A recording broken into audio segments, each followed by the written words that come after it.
Hello guys, TKG is here for your comfortable LostArk life. In this video, I'd like to let you know from 1415 gearing guide, as a lot of guys was curious about the method of how the Korean raise their characters.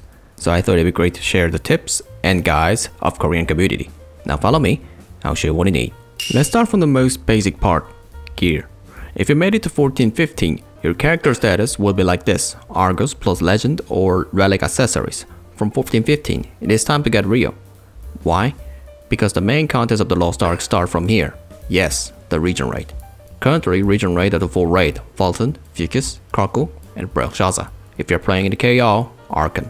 This section is called Yumulgugan in Korea, Relic section. Within this section, you reveal the real performance of your class. From 1415 or Relic section, you need to fulfill your requirements to join the raid. It has engraving, gear, gems, and additionally, card. Kinda a little confusing and headache for just looking at it, but I'll show you and explain as easy as I can. Let's start with the most basic one, your gear.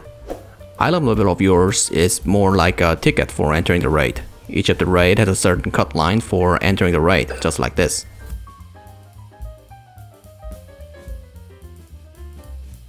So first question, how much you gotta horn? I recommend you to horn 1445. Actually, transferring your gear from Legend to Relic has no drops of yours horn gear level. So if you have a spare golds and mat for horning, it is okay to horn to the end. But actually, it is quite inefficient, especially for the guys who start not that long. So why to push 1445? 1445 can access 3 major raids, so you can have a stable supplies of your golds and mats, normally from the LostArk, Vicus Normal, and your dear friend, Argos. And additionally, Vicus and Vulcan drops Relic Great Mats, Demonic Bones, and Curvatus Wings. Relic set has a lot of variation to choose, like Earth Entropy that has a specialty in back attacks, Swamp set that for support characters, Nightmare set that normally good at dealer. And of course, each class use different Relic gear set, so choose a set that's suitable to your build and class. If you successfully transferred your gear from Argos to Relic gears, you're almost halfway there. So how much I gotta hone this Relic gear? Well, hone as much as you want. Still need advice? Well, honing a gear has a two-way. 1. Use money. 2. Spend time. 1 doesn't need explanation, so I'll skip that. I'll explain the 2. Actually, spending time to certain game need love. Why? When you're doing some honing, your gold and mat fly so fast. Yes, you need more extra plus extra mass when your gear level is getting higher. So what do you have to do? That's why you need alt. Alt is quite half-forced part in LostArk.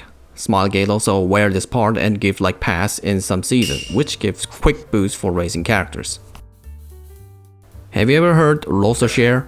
Yes, your alt is not a separate characters. All of your alt is bind to your main characters with LostArk system.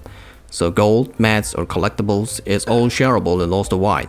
Those things is automatically bind to your LostArk, or you can hand over the mat with your LostArk storage. Of course, in order to hand over the mats and golds that needs to your main characters, you need to make your alts into a certain level, which called chucha, known as parking. Literally, park your character in certain section. Yes, stop honing at 1445 or 1460 or higher. So I think you understand why I said need to spend time and love. So catching up the guys who are already ahead in a short period of time is not a good idea normally. Always try to consider those contents as marathon contests. So back to first, how much you gotta horn? In my personal advice, aim your goal to 20. Making 20 will make your item level 1490 and have access Belshazzar Gate 1-2 and transfer those gear into Belshazzar Relic gears to more horning success rate boost. Actually, I raised more than 6 characters just like this. Of course, it is good to go straight to maximum level, but it can be inefficient for the players who didn't play that much. Not only going that high level in a short period of time takes up too many goals, and also require a lot of mass too. So, remember, slow and steady. Gem is another enhancement your characters. Gem is consisted with Annihilation and Crimson gems. Annihilation that increase a certain skill damage, Crimson decrease the certain skill cooldown. Each class uses different combination of those 2 gems type, so before you set your gems, try to find the builds of those class you want to build. First priority is level 5 gems. To be honest, if you just started, level 5 gems can be a little tough too, so try to be a little patient. Gems can be bought in the auction house, but also you can acquire with the gem fusion system. In my advice, Gems are actually lost-wise shareable, so acquired gem with all its multiple contents like Chaos Dungeon, Boss Rush, etc. is shareable. So how to share those gems? Gems can be handed over through your roster storage, like mats. So in other words, you can give those gems and mats for your certain characters. So got all 5 gems? With all level 5 gems, you can join the party from Vaulted Normal to Virkizar. If you are support class, you can also join the Kako Zayden. If you got rejected, don't get too depressed, you already have requirement, so try to join the other party right away. After that, skip to level 6 and head to 7. Heading right up to the 7s can be a little tough, cause the cost is quite expensive. Upgrade your gem like this. With mixed level 5-7 gems, you can join the party to Belshazzar Gate 1-4. The more level 7 gem you have, the more easier to join the party. And of course, upgrading your gem also has the order. Upgrade your main DPS skill first.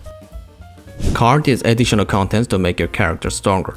Might look doesn't important, but it's actually quite necessary. The major card setting has 2 settings, Lost Wind Cliff and Light of Salvation. Lost Wind Cliff is recommended to use in 12 plus Awakening, Light of Salvation 18 plus. But I don't have that pose. What am I gonna do? Don't worry, I got you. Those who don't have that set also has other replaceable card set, like Trizion, Field Boss, Farewell Weapon. Combination of Forest Giants, Will Meet Again is a representative example. This card set actually helps and focus on your survival during the raid, but unlike the other factors, card is based on your luck itself, so you need to consider these contents as a marathon contents. You can buy the card set also in the Marie shops, but they can't guarantee the major card acquires. But there is a few ways that not relies on the luck. Zarya card in Lost Wind Cliffs can be bought in Lutera East Wandering Merchant. Wandering Merchants appears at 30 minutes of every hours and disappeared at 50. Examples, 11:30 to 11:50. And it rarely has those cards, so try not to forget. Way card in Light of Salvation also can be bought in the Annika Wandering Merchant on the same series. And some of the collectible contents like masterpieces also provide you a way card too. So you must do those things too. And of course, you can find out where to get all those card pack in my channel, so check it out if you want.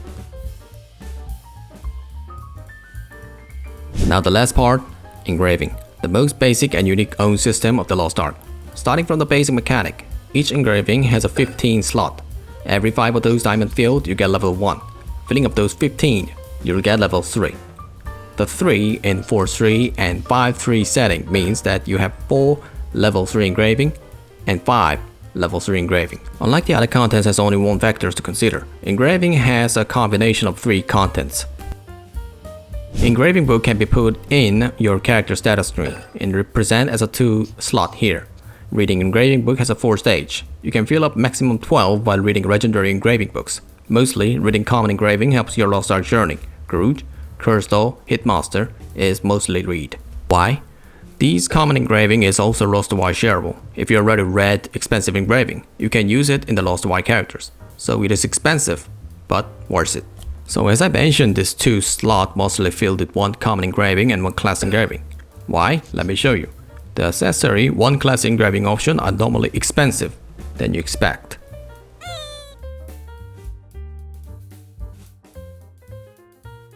Even only reading an epic class engraving books can make 4-3 setting with small span of your gold. You can make more easily 4-3 setting. Additionally, accessories has a combat stat, and those factors are actually major stat you gotta consider. Normally, critical, swiftness, specialization stat is used for every characters. You don't even have to consider those other 3 stat. You don't even have to look at it. So if you want to make our characters perform more better, you need certain amount of those stats for certain characters, like specialization 1640 or higher stat recommended for Master Summoner, and the quality of the accessories is also important. Of course, the high quality of the accessory is best, but that will cost a lot of gold too. If you aim down a little lower, you can buy the fine quality and reasonable price. Besides, accessories and engraving won't change a lot when you reach a certain point, so please, do it right at once. Next up is ability stones. But I gotta be honest, cutting stone has no perfect way. In my personal experience, it is a pure luck too. Major ability stone setting has 7-7, 8-7, 9-7, etc. And the cutting stone has no exact time. Yes, it does. If you are lucky, you get there at once. If you aren't lucky, you have to keep user gold and fail. I can guarantee that. How do I know that? Well, based on true story. So what goal you need to aim? I recommend Force 3 setting first. Actually, from region rate, Force 3 setting is the most basic setting you gotta do. If you are support characters, you can go ArkㅣAlmost Aiden. So spend some time with Force 3 and change it to 5-3 for high level region rate like Bro Shaza. How do you make those settings? Well, I'll show you minimum requirement for Force 3. You need at least 6 stone and 2 epic engraving is enough to make a Force 3 setting. And of course, not to mention you gotta avoid those negative engravings. 5-3 setting can be a little picky. Let me show you with a chart. At least you need 7 stone and at the same time, you need 1 legendary engraving book in basic. And you need 5+3 accessories too. 5-3 setting is for the end game spec. If you already done that, you don't have to adjust anymore for sure. Wait until the ancient accessories update. That's it for this video. Thanks for watching everyone, and always thanks for your big support. As I keep mentioning, try to be slow but steady. LostArk is a marathon contents game. If you try to go too fast, you will spend a lot of things. So try to consider like investing your time than money. And of course, if you like my videos, hit the sub for more gaming infos. I'll come back with more useful infos in the next video.